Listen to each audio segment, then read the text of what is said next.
The world around us is hostile to the Word of God and to biblical values, but we are called to be salt and light, to stand for truth in a decaying culture. We are not called to run from the fire, but be willing to step into the fire. God has placed you at this time in history on purpose and for a purpose. Join us as we get better equipped to address civics and culture from a biblical worldview. Welcome to Into the Fire, powered by Dream City Church. Let's welcome our hosts Allison Furno and Debi Vandenboom. Today's topic is how to impact your public school. We have with us Sandra Christensen, who is a governing board member of Paradise Valley Unified School District, which is the district that this campus, the Phoenix campus of Dream City Church, is located in that district. So thank you so much for joining us today. You're welcome. Thank you for having me today.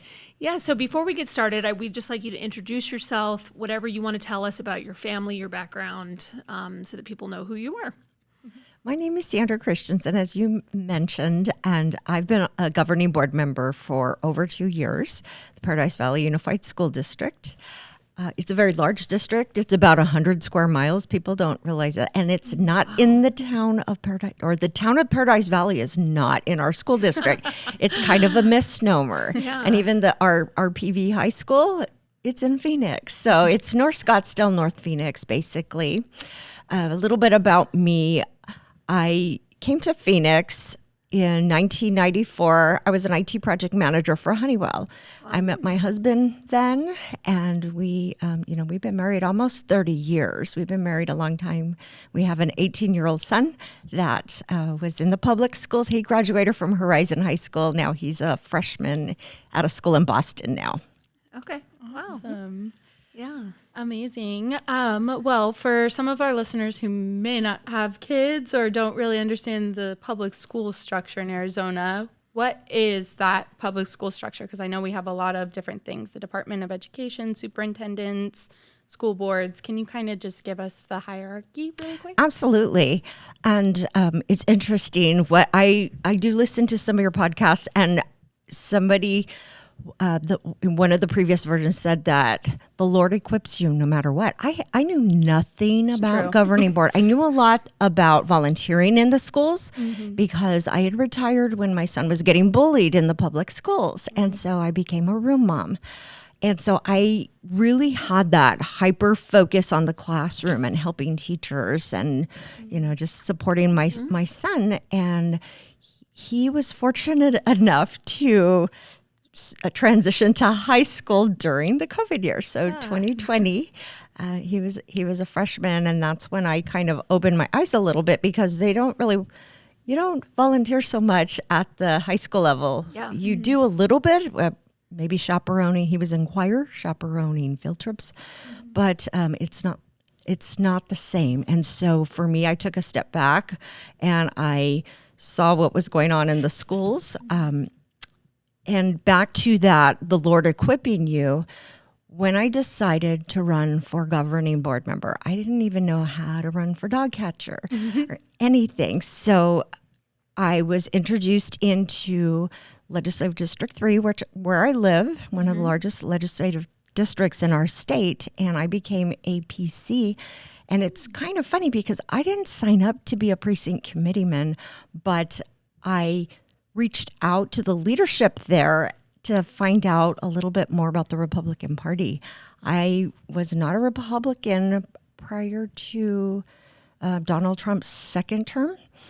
I did volunteer for Latinos for Trump as an independent, but I wasn't really that involved in politics. I was involved through the churches and prayer.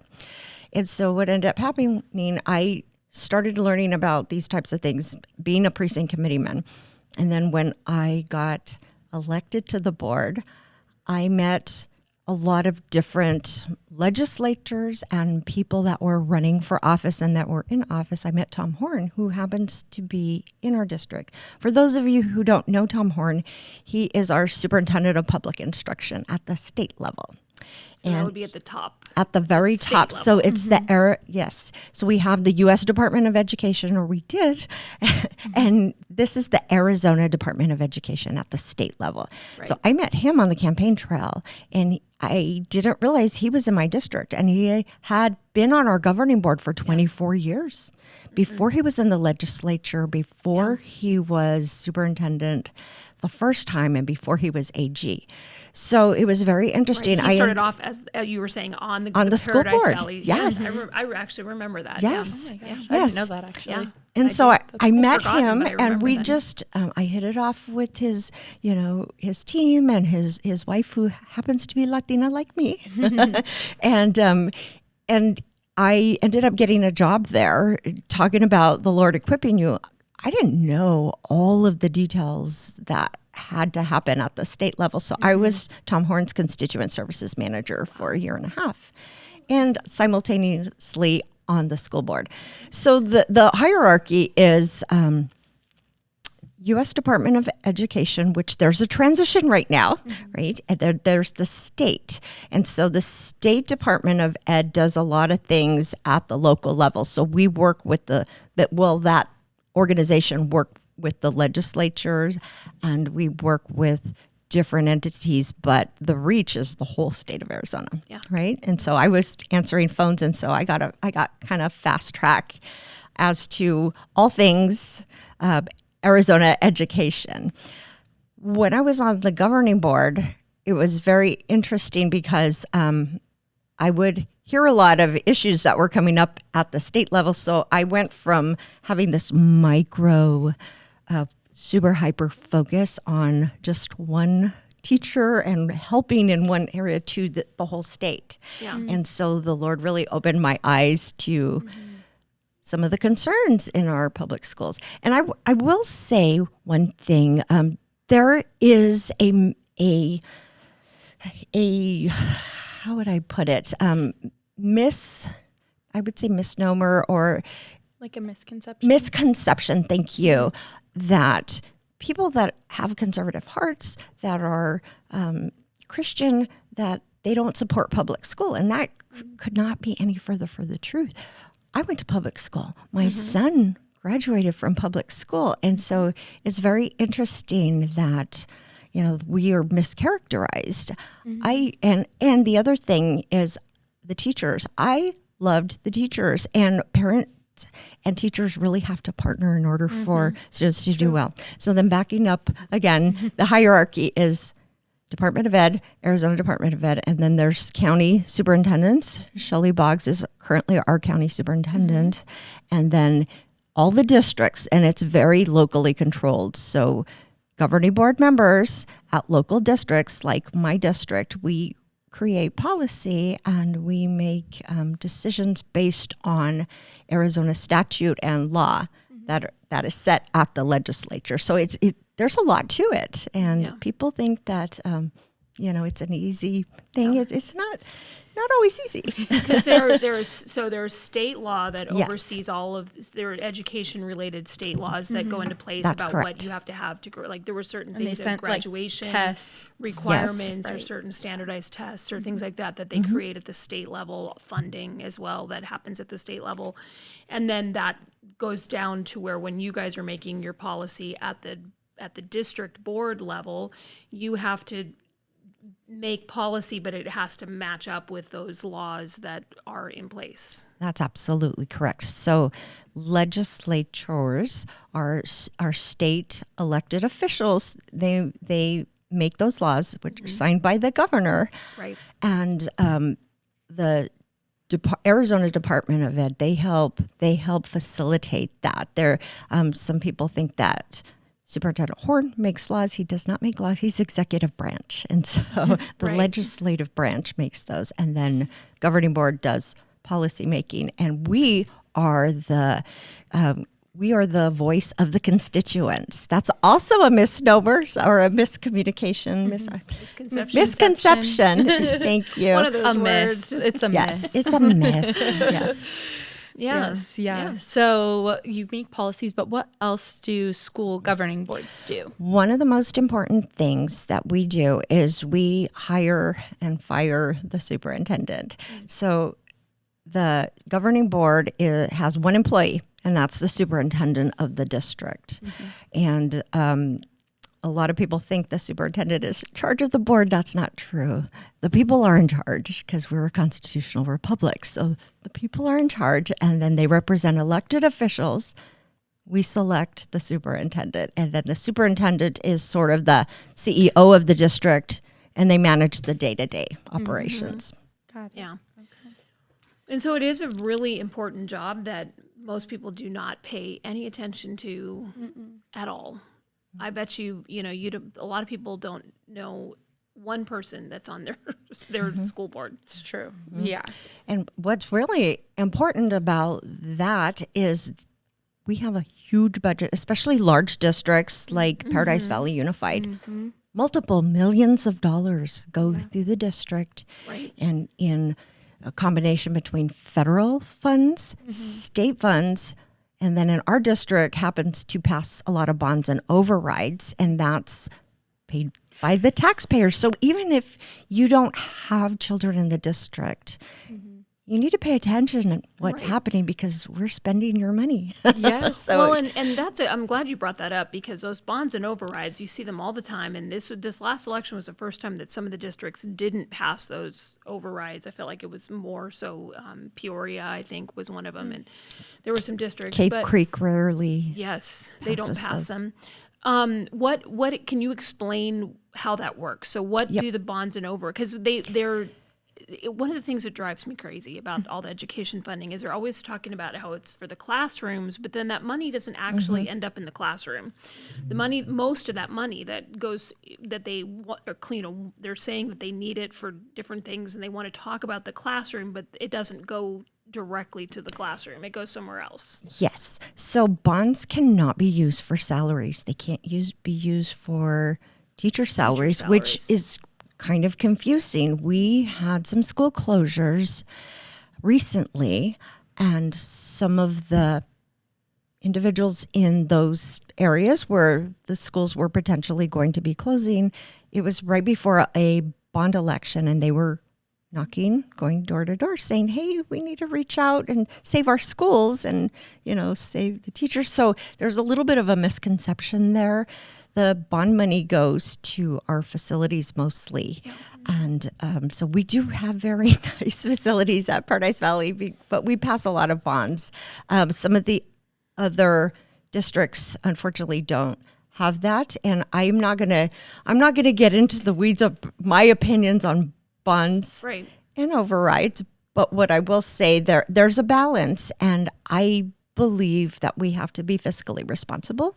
So absolutely, if we need those, it's good to pass those. But if you have to bring buildings up to code or update things, or you know what I mean, whatever. Like there are things, but I think what you said a minute ago is important in that people that go door to door and try to get these things, they either don't know what they're actually trying to support for, which is because people are being paid in a lot of cases to go door to door and talk to voters and try to get them to vote for certain things, and they know nothing about. I've had conversations with people at my door that I've asked them questions, and they have no idea. They're just being paid to be out there to tell you to cameo. vote, to tell you to vote for this. Well, they're sorry when they knock on my door. That's so funny. No, I had a really interesting conversation with one day about not about school related stuff, but they either don't really know what it is that they're handing out information on, or they in some cases just flat out lie about what they're actually doing. Like, you were talking about, that's not going to save a school. The teacher salaries is not going to teacher salaries, right? So again, there's not saying yes or no voting on these bonds, because it really depends on the issue and what's happening and on who's on the governing board and whether or not they're going to use that money wisely or not.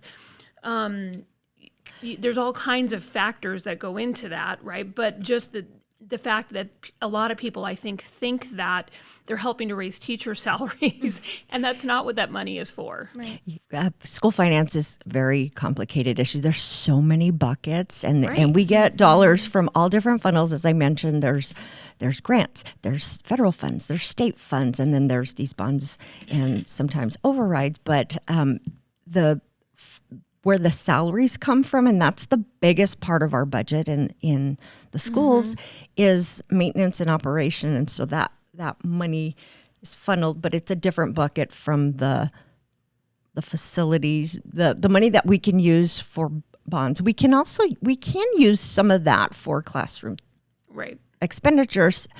I know that a lot of the Mod Monday we're currently going for technology, and PV schools are trying to solicit information from some of the voters, and they did say, this is how we want you to spend our funds. So I think we're getting better at it. But we have to be transparent, and we can't spend just because we have it in our checkbook. Right.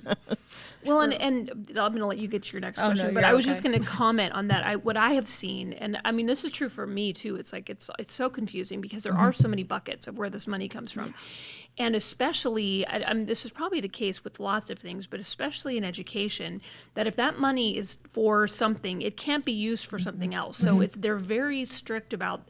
If money is earmarked for a building, it can't be used for something else, right? If it's earmarked for salaries, it can't be used.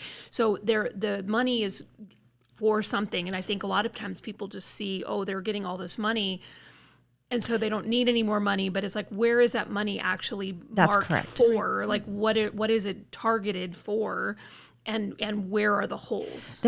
I'll give you an example of that.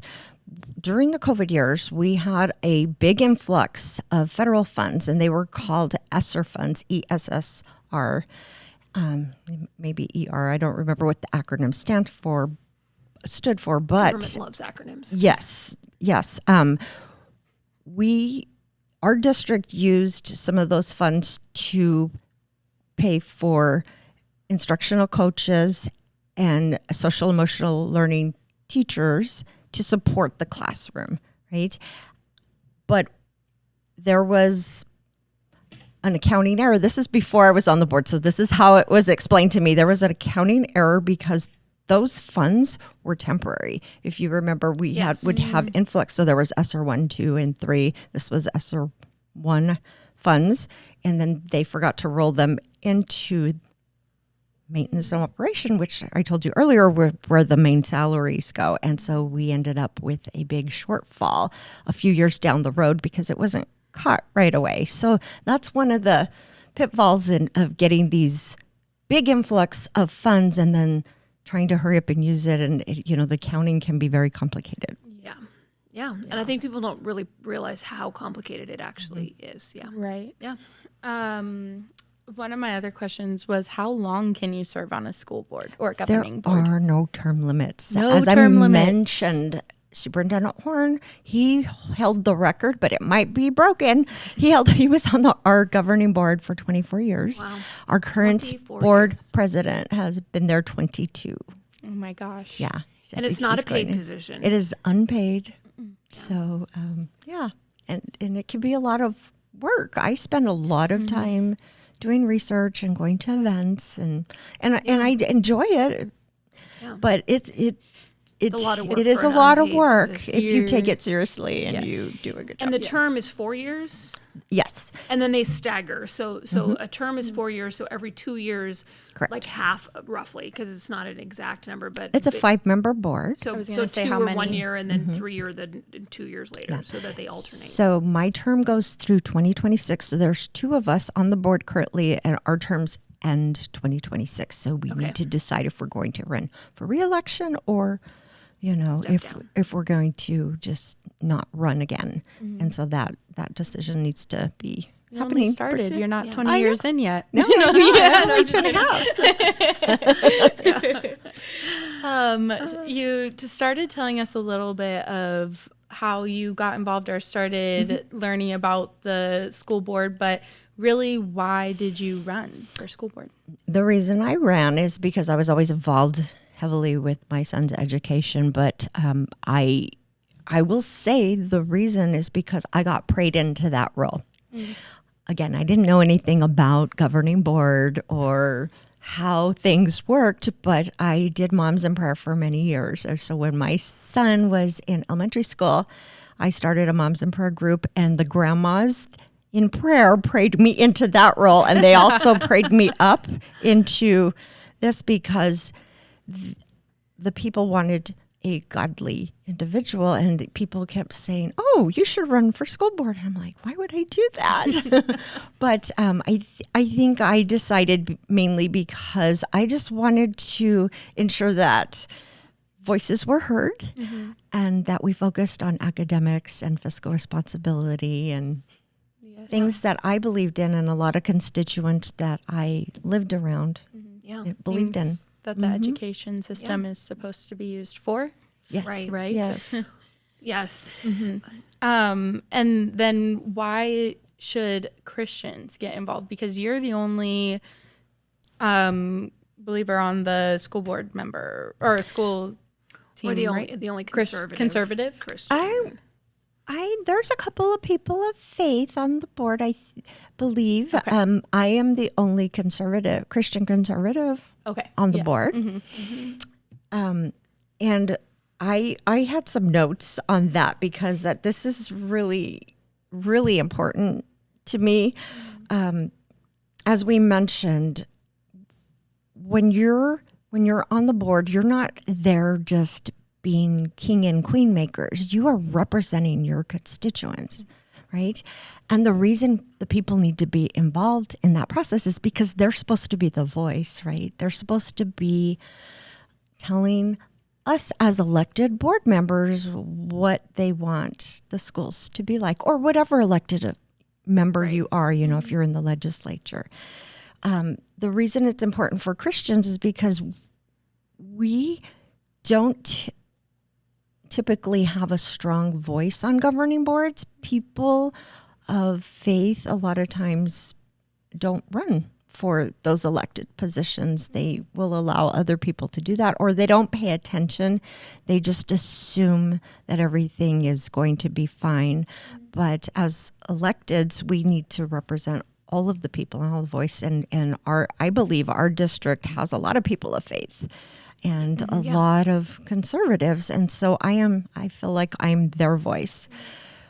One of the reasons why, as I started to allude to earlier, people that don't have kids on the board, not just because we spend your tax dollars, but these individuals are going to be your first responders. They're going to be your doctors, your lawyers, or your plumbers.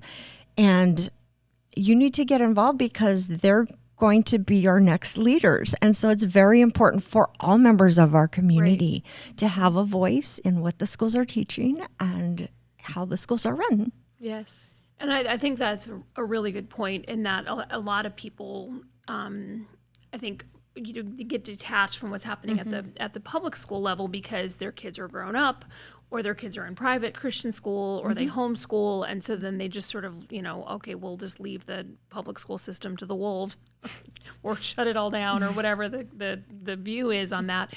But that's a really good point, that these are your neighbors' kids. These are single moms who can't do one of those other things that their kids.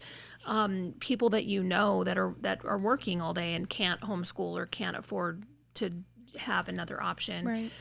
And they are going to be our future neighbors and people running our state, right? So whether they're state legislators or whether they're doctors, lawyers, whatever it is, they are getting educated at the public school level. More people are being educated at the public school level than any of the other options. Absolutely. And so it is important, only for what our tax dollars are doing, 100%. Because they do spend our tax money, but also because of that. Yeah.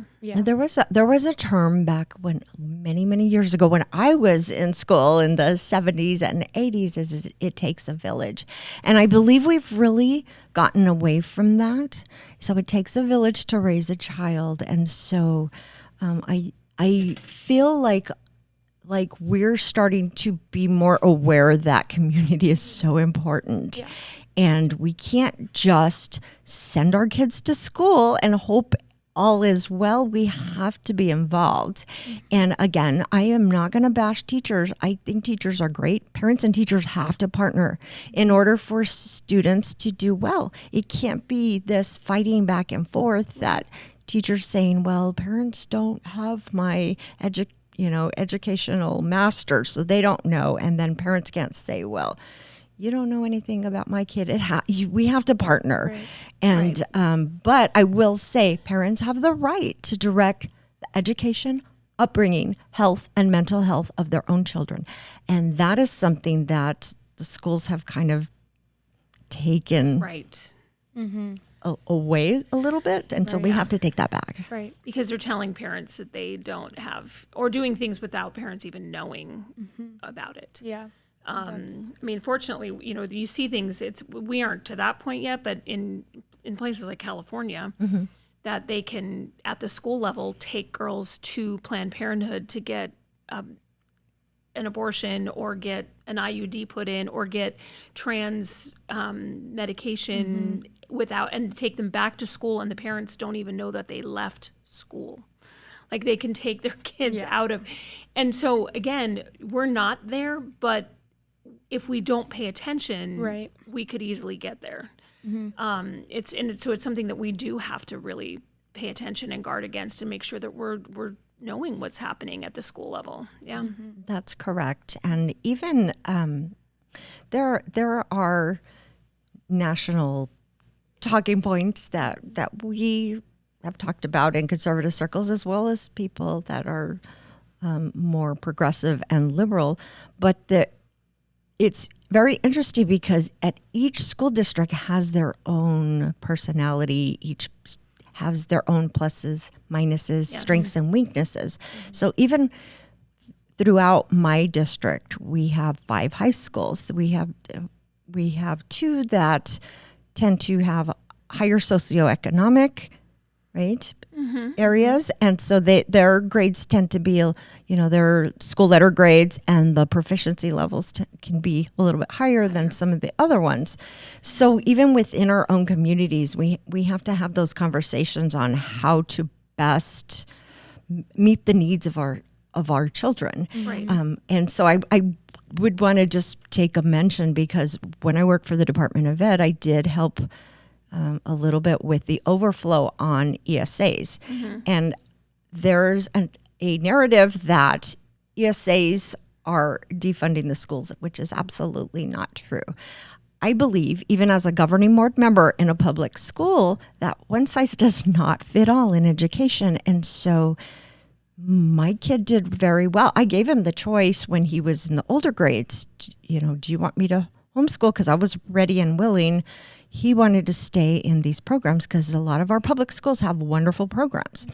And we chose that was the best for my student, but it's not the best for all students. Right. And it's not bankrupting the state. There is money. The funding actually is less for the ESA parents than what goes to the public schools. It's And if about those half. kids are not in the public school, they're not getting that money anyway.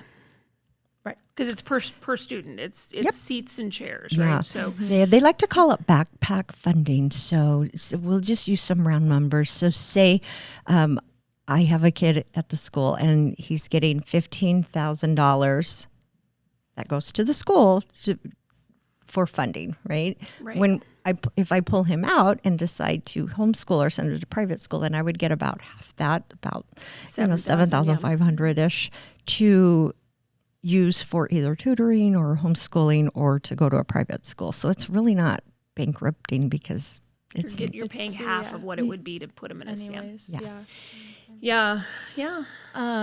When we met earlier, you were talking about your prep for school board meetings, and I can imagine that it takes a lot being the Christian conservative on the board. Yep. Can you walk us through what your prep is like for meetings? I would love to. And the reason I'm smiling is because, as you remembered, I had some moms in prayer friends and moms and grandmas in prayer pray me into this role. And so my prep is when I'm on my way or a few hours before.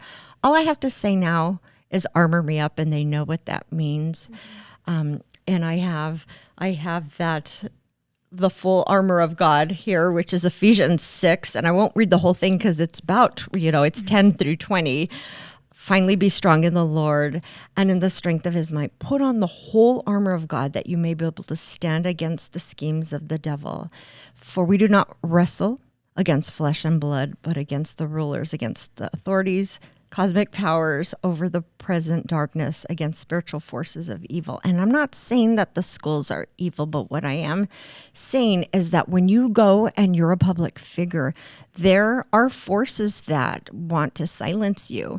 And so when I tell my prayer warriors to armor me up, that means the whole armor of God. So the belt of truth, breastplate of righteousness, shoes for my feet, putting on the readiness given by the gospel of peace, the shield of faith, and the helmet of salvation, and the sword of the Spirit. And so it's very interesting because I pray and I ask Holy Spirit to speak through me when I'm up there. Sometimes, this is very interesting. Sometimes questions will pop in my head that I haven't prepped ahead of time, and it will just, like, Spirit will pop something in my head. He will also silence my tongue sometimes, and that's happened on a couple occasions where I think, okay, I am unhappy about XYZ, and I'm going to go scorch earth, and he just reminds me, as a Christian, you're not there to fight every battle, right? You are there to be my hands and feet.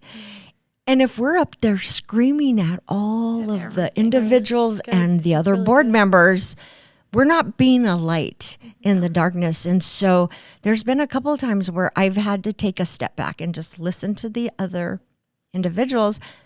And then I say similar things, but with a softened tone, whereas I wanted to come out a little bit stronger, that little, my flesh, that little Latina feistiness in me, the fire in my belly. And the Lord says, no, because I put you here for a reason, and it's not to make enemies. Right. And I think that's important. And when talking about that, people, I think, sometimes are hesitant to run because they know they're going to be in the minority in a certain thing, but you really, God can use that either for showing the light and the love of Jesus, right? Or exposing things that are happening that people want to keep quiet in a lot of different ways where you can make a difference, even though you don't have the majority vote on things that we would like to see happen.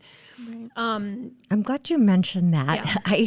I am a little bit infamous for being a 1-4 voter, meaning sometimes I will vote again when I know it's not going to go, the votes are not going my way, but I will vote nay on something if I don't believe it's in the best interest of the district, or if my constituents that I have reached out to and have helped to elect me don't believe it's the right thing for the district. So that part of that is just standing strong, and it's not comfortable sometimes being that, that voice of dissent.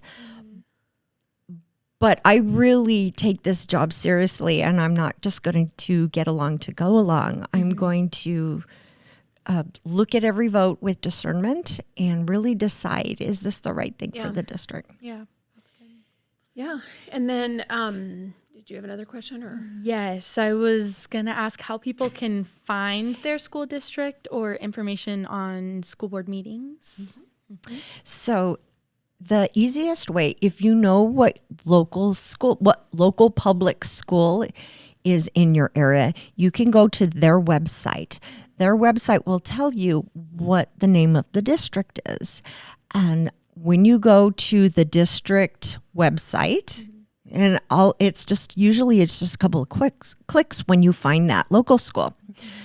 There will be something called governing board, and you could either do a find on that, or usually at the top, because we are, as governing board members, are elected leaders of the district. And so if you click through that, then you can easily find when those meetings are. Our next meeting happens to be this coming Thursday it is at Thursday, right? at 6:30. Yeah, and it's not every by the Thursday, time this airs, it won't be that. But True. So you're which Thursdays are they? This will be the after. second. No, but I mean, is it like the second and fourth, or is it every? Usually couple, it's a lot of times on a it's Thursday the night, right? yes, the first and third, but it varies. Okay. Pending spring break and different things, so it kind of depends. So you have to take a look. And where are they held normally? They're held at the district office, which is on 32nd Street, just south of Greenway. That's for Paradise Valley. For Paradise Valley and Unified. for all of the districts, they're at the district office. There's a district office that you go to find that. And then last thing before we close out, I just wanted to, because I know Jennifer Ariza, her mom, has been on here before, but she is somebody who goes down to the school board meetings, does not have kids in the district because her kids are grown, they're adults, but just has had a passion to go down there. And how important is it for citizens to go down and pay attention to what's happening and speak up? You've talked about it a little bit, but just one final thought on that. It's very important. And just me as what I consider a minority board member, not because of my minority status, but because I tend to vote differently than some of the other board members. It's very important for the district to hear that I'm not just being a rebel up there and just voting no on things, that there are constituents in the district that I represent. And so it's very important for their voices to be heard. And yes, I can be their voice, but it's also important for them to speak up and come to public comment. Yeah. Right. Yeah.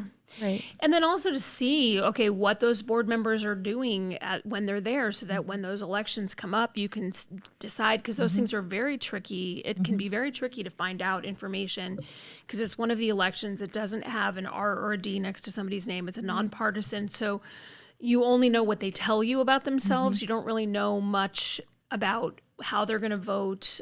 You can, that information is a lot harder to get. It is. Let's put it that way. It is. So seeing that and then being able to share that with other people. Yes, this person is a good board member. No, they're not. We should replace that person. Being able to see them in action is a good way to kind of get an idea of what's happening at your district and all of that. So yeah. And then one final thought on that, for anybody considering of either supporting by going to governing board members or, school board meetings, or thinking about running for office, there are organizations that can help, because we don't have the support of large party, right? unions and, teachers associations and things like that. So Arizona Women of Action is a really good resource, and also the Arizona Coalition of School Board Members. Okay. Those are two good organizations that help if you're more on the conservative side. And thinking about running. And thinking about running, or thinking about supporting people that are running and finding out ways to find out information about the people that are running. Because they could, do have information on both of those and as then well you when could, it comes to you election can help time. with either your time, your treasure, or your talent. And so if you have a business and that does signs, for instance, you can help by making signs for these individuals, or if you have time, because a lot of some of the grandmas that help support us, they love to write letters, so they can write thank you cards or something like that. And then you can also donate to those campaigns. Yeah. Well, and I think people, it's like the election just happened, but really, 2025 is halfway over, and before we know it, it's going to be another election year, and there will be school board members on that ballot in 2026, no matter what district you live in. So it's time to start paying attention, or if you are thinking about running, it's time to start working on that now. Yep. Or helping someone that's running. So that's great. Thank you so much for being here. We appreciate you. You're welcome. Thank you for having me. And thank you for joining us on Into the Fire, powered by Dream City Church. You can listen to this podcast on Apple and Spotify, and follow us on social media. Find all the info on the show notes. To learn more about Dream City Church, visit our website at dreamcitychurch.us. Thanks for listening.